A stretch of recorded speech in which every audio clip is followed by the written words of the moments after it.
វិបត្តិក្រោយសម័យកាលអង្គការសហប្រជាជាតិការរលាយនៃអធិបុលរបស់ UN គឺជាការផ្លាស់ប្ដូរដ៏គ្រោះថ្នាក់បំផុតសម្រាប់ពិភពលោកកត្តាទី1គឺការបាត់បង់ទំនុកចិត្តលើពហុភាគីនិយមនៅពេលដែលសង្គ្រាមធំៗកើតឡើង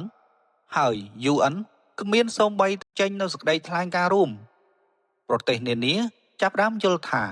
ការពឹងផ្អែកទៅលើមហាសន្និបាតគឺជាការខ្ជះខ្ជាយពេលវេលាដូចនេះសម្ព័ន្ធភាពដូចជាអាមេរិកអង់គ្លេសអូស្ត្រាលី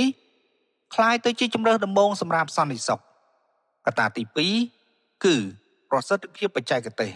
នៅក្នុងយុគសម័យសង្គ្រាមបច្ចេកវិទ្យា Cyber AI ការចរចាដែលមានប្រទេស193ចូលរួមគឺមិនអាចទៅរួចទេអនុញ្ញាតឲ្យប្រទេសដែលមានទស្សនៈដូចគ្នាបង្កើតច្បាប់រួមគ្នាបានយ៉ាងឆាប់រហ័សឧទាហរណ៍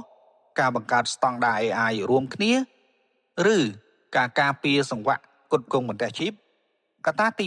3ផលប៉ះពាល់ដល់អាស៊ាននិងកម្ពុជានៅពេលដែលពិភពលោកបែងចែកជាក្រុមកំពេចកំពុកមជ្ឈភាពអាស៊ាននឹងរងការគំរាមកំហែងប្រសិនបើប្រទេសសមាជិកអាស៊ានខ្លះចូលទៅក្នុងប្លុកលោកខាងលិចហើយខ្លះទៀតចូលទៅក្នុងប្លុករបស់ចិននេះសាមគ្គីភាពតំបន់នឹងរលាយបាត់សម្រាប់កម្ពុជាការគ្រប់គ្រងការផ្លាស់ប្ដូរនេះតម្រូវឲ្យមានការទូតដែលមានភាពបត់បែនបំផុតដើម្បីកុំឲ្យធ្លាក់ចូលទៅក្នុងអន្តរសម្ព័ន្ធភាពណាមួយដែលនាំឲ្យបាត់បង់អធិបតេយ្យភាពពិភពលោកក្រោយសម័យ UN គឺជាពិភពលោកនៃការចងសម្ព័ន្ធភាពតាមកលៈទេសៈ